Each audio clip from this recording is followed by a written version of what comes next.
I'm doing legs today.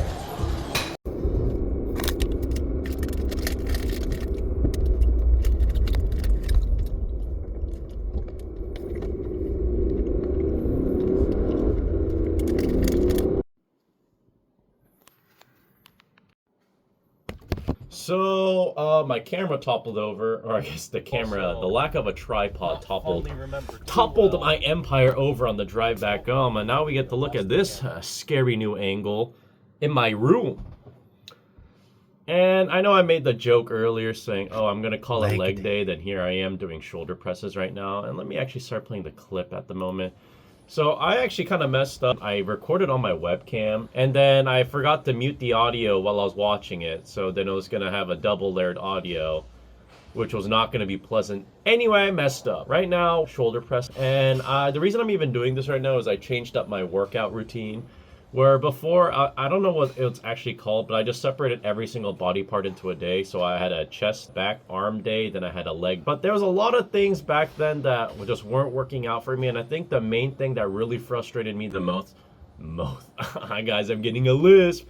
But the most back then is, oh my God, look at that too. Look at that. Look at that hard set right there. Look at how, guys, look how hard I'm working right now. You can tell by how hard, I forgot to track my steps for today. I am at currently 0 steps. Looks like I gotta get a move on once I finish this. But yeah, the reason I'm even doing shoulders on what it's supposed to be a leg day is because I just recently started doing it, and then I realized that the more I think about it, I should simply just do a workout, especially a workout routine or split, whatever you want to call it, where I personally enjoy and have fun, and I can work out on things that I want to work out. And I always feel like, I feel like a lot of people agree on this. Nobody's ever going to say, oh, I wish I had less bulbous shoulders. Like, it would be cool if I like the idea of muscles. Why not just have really wide shoulders so I can look like, look cool? And I feel like to some extent this might be the thing of like the idea that like, oh, guys never hit legs. But check this out. Like, I don't want to be too proud of myself, but I am pretty proud. I feel like my legs aren't really underdeveloped because look at this. And then, guys, a little bit of warning real quick. I am going to be showing my leg. Whoop. See, look at that. They're not bad. I also have calves to prove it. Oh. I have calves. I got a little bit of hamstring. I don't know why I smacked them like that. That was actually a little bit alarming that I did that. But yeah, as per usual, the meme, we have gone straight from shoulder press into now we're actually doing hammer curls on what was supposed to be a leg day. And you know what? I think I like this. I feel like, as I said before, the thing I always think about, which is funny I say that, is I say the thing I always think about is actually going to be overthinking. I kept overthinking all my workouts from before, and that made me burnt out a lot to the point where I eventually just stopped going to the gym.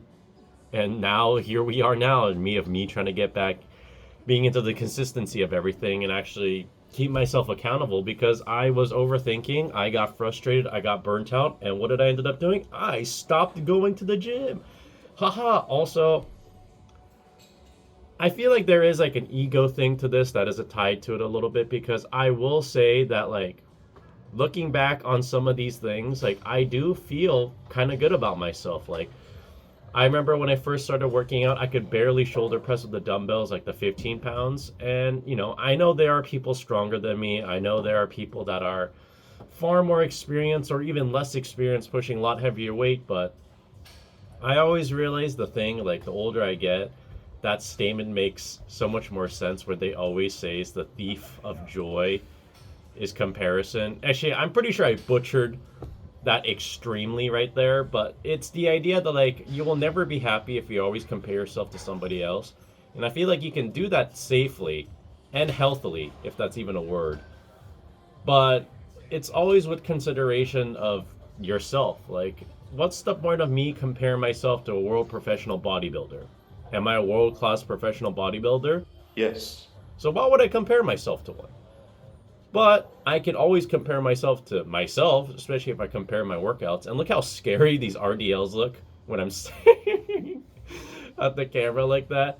And that's another thing that I had a little bit of a criticism is that the 2 sets of RDLs that I did, I don't even know if I should call them RDLs or if I should just call these stiff-legged deadlifts now, because I remember for before, the entire purpose of these exercises, I want to have a hip hinge movement so that my hip is doing this. Because apparently that is, you know, an exercise that works on your lower back. And we obviously know I have a lower back made of twigs and whatever fragile material that I could also consider myself to. But here, I remember I saw somewhere that, like, I remember another thing that I've been doing for this type of similar exercise was hip extension or hip, I don't know what the thing is. You would, like, go on, like, this thing where, like, my lower back feels very worked, and I like that. But I also feel quite a bit of hamstring in this, too, where, again, I don't know how effective it is. Like, I'm still going to have, like, hamstring curls, because I think I'm only going to do the barbell, whatever variation that I'm doing of this once a week. Because if I'm being honest, it is very tiring. It is very tiring. Like, after I do these, I am so, not even just winded, but like, just like, I'm like, you know, the thing where it's like, whoa. Actually, I feel like if I did that, I'm kind of just going to look like that kid dancing in that one little GIF that got really popular that one time. And again, this is just a new format where I hate calling it a format, though, because it makes it sound a little bit more like formulaic, where I'm just like, oh, according to the algorithm, I need to do this to extend it out to my 93 subscribers and get my target audience reach. I need to have this in the keyword title so that it gets into the front page of others.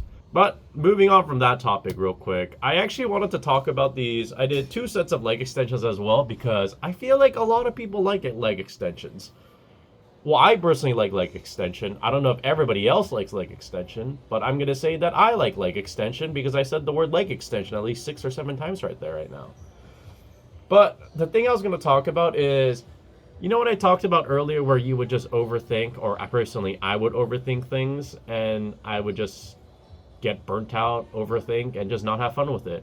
This is another moment where that overthinking kind of crept up on me, but it's the idea that, like, I would look at the length of the recorded clips that I have, where one of the clips would be like 1 minute 10 seconds and the other one would be 30 seconds. And I remember these leg extension sets were really short. They were like 30 seconds, I think. I mean, I can look at it and I think that says 35. And I thought, like, does that mean I didn't have that good of a set if it was only 30 seconds versus a set that was 1 minute to 1 minute 10? But then I thought, who cares? Why should I care how long my clip is? Did I not just work out? Did I not? Hey, look at this. Look at me clutching shakily as I walk over. Oh, also funny enough too is after I squatted down to stop the recording of this, I got stuck where I was just down here. I'm just like, legs shaking. And I remember I had to come up like this, legs shaking. I was like, oh. And I remember, I think somebody saw me doing that. And I don't know what they were thinking, but all I thought is, why do I even care how long the clip is? Like, for example, look at this set right here. I did a set of squat, 1 set for 4 reps. And even looking back on it right now, I go like, my form doesn't look that great. Oh, maybe I should lower the weight. But then I'm thinking, I never squatted this heavy before. And I know that sounds ridiculous to some people because I got mogged at the gym at this day. The guy 2 squat racks over, so he was squatting 425 pounds. The thing too is I'm kind of bad when it comes to barbell math, because when I log all my workouts, the only thing I track is how much weight I put on per side. I never actually write the total weight. So I just write down, oh, I put 45 and 210, so I put 65. So 65 times 2, what is that? 130 plus 45. Guys, I'm not using my calculator right now. 130 plus 45. So I was squatting 175. And I know people squat a lot heavier than me, and that did make me insecure a little bit. I'm like, why am I squatting so little? But then I thought, again, why should I care what other people are squatting? As long as if I'm improving, and that's the heaviest weight that I've ever squatted on a barbell, I should be proud of myself. And I keep thinking, like, you know what? I should be more proud of myself. Why do I keep comparing myself to others? Comparison is the thief of joy. I think that's the line that I was looking for. But yeah, I'm going to look forward to a brighter future where I can be shirtless and I can be confident in myself. Bye, guys.